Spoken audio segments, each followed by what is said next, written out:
Hey, scrappy friends, this is Mags from MagsGraphics, and I want to show you two new products that are releasing for May's Art Drop. These are the Everyday Enhanced Easy Pages, Big Dots, and Chevron. And I think you will have a lot of fun with these because not only are you getting a great set of photo clusters, you're also getting the backgrounds that are fully customizable. So I'm going to hide this, and then we're going to take a look at what we have over here.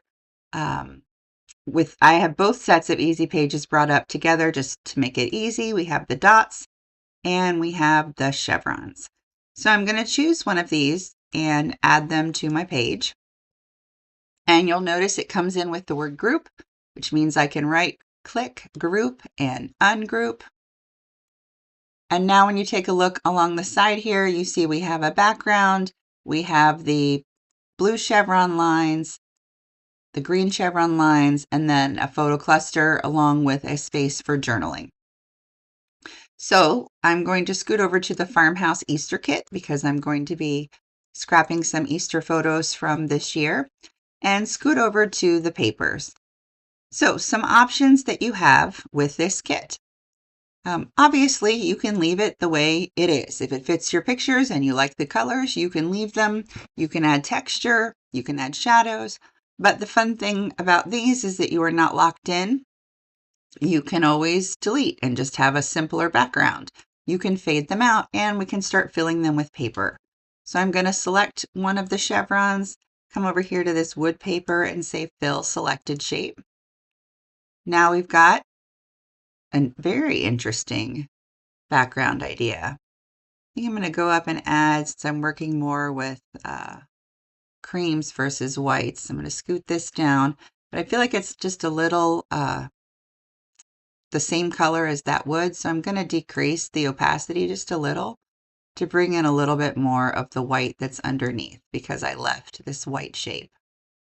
I'll just make it 50.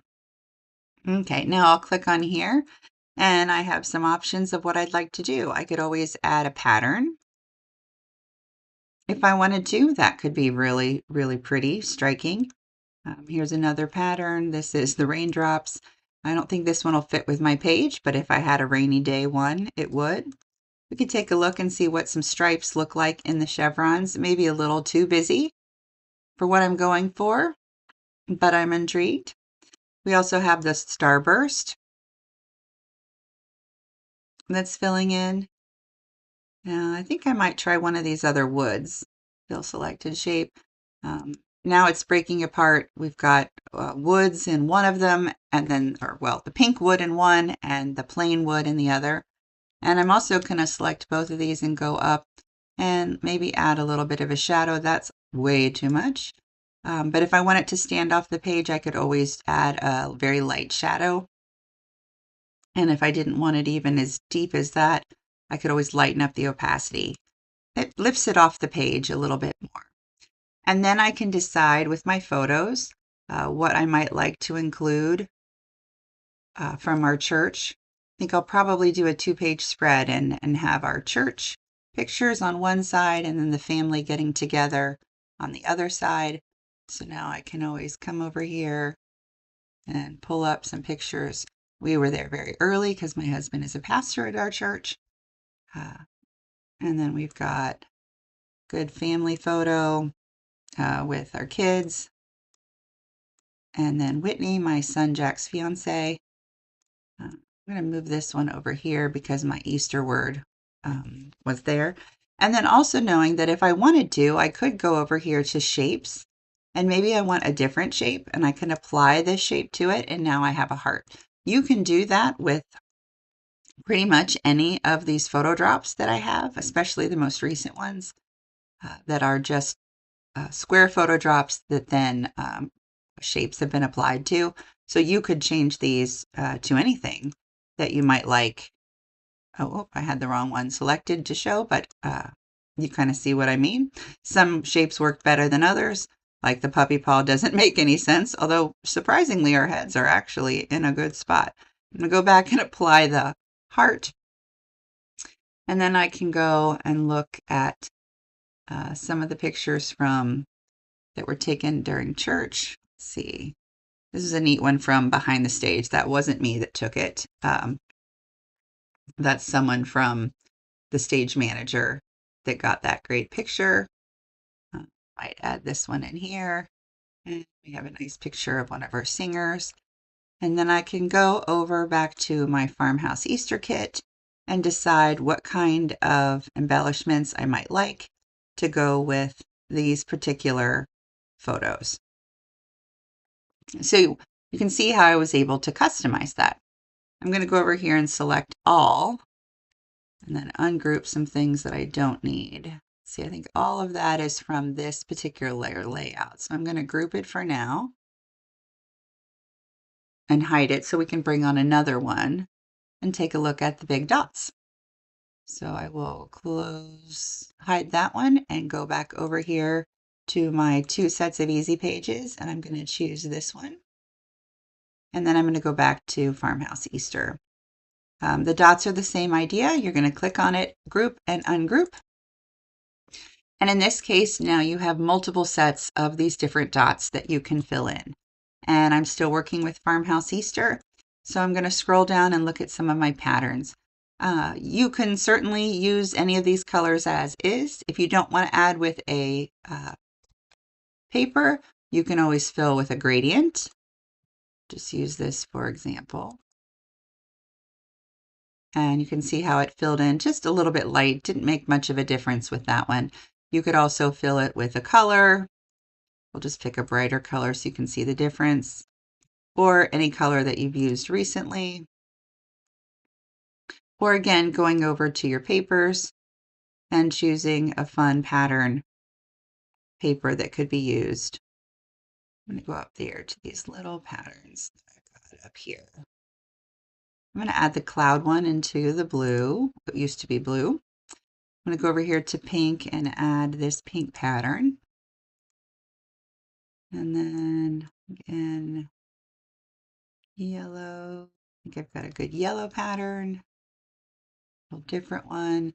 You can just see how it's changing things up. And then maybe I might choose a solid for in there, although my solids always have a little bit of texture, just so that it's not too busy. And then we'll click on the green. I could always use a green solid, or I could choose one of these other stripes. Here's what it would look like if I filled it with. That one doesn't really make much sense. It doesn't understand because it's spreading it out, this paper, across the dots. But if you liked it, you could certainly keep that. I'm going to fill it with this one. And again, now you have some options. We can click on all of these dot shapes. And I can go up and I can choose a small shadow. I could choose a large shadow if I wanted them to lift off the page. I could choose, let's start with a small one. But if I wanted to add some depth, higher depth here, I could click on one set of dots and then go up and choose a much deeper shadow. Now it looks like they're becoming three-dimensional, lifting off the page at different levels. If I go up here to this one, the last one I used was 20, so I'm going to switch this to 10, so it's not quite as high as the other one. And now we're getting some different lift behind. Just another option that you could do. Let's see, let's make this one 5. Actually, that seems a little low. Ooh, I picked the wrong one right there, didn't I? That. Here we go. Should make it a little bit, makes a lot more sense. All right, and same way, these are your journaling boxes. You can always right-click text, format, and you could start filling the shape with some text there. You could also, if you prefer, you can add a text box, put it over, and then type in your words as you would like them. And you could always apply a shape if you would like to, so that it fits a circle. Sometimes I find working with separate text boxes are easier than working with the right-click text part. And I can always move these over into new sections if they're in the way. And then I could go down here and look.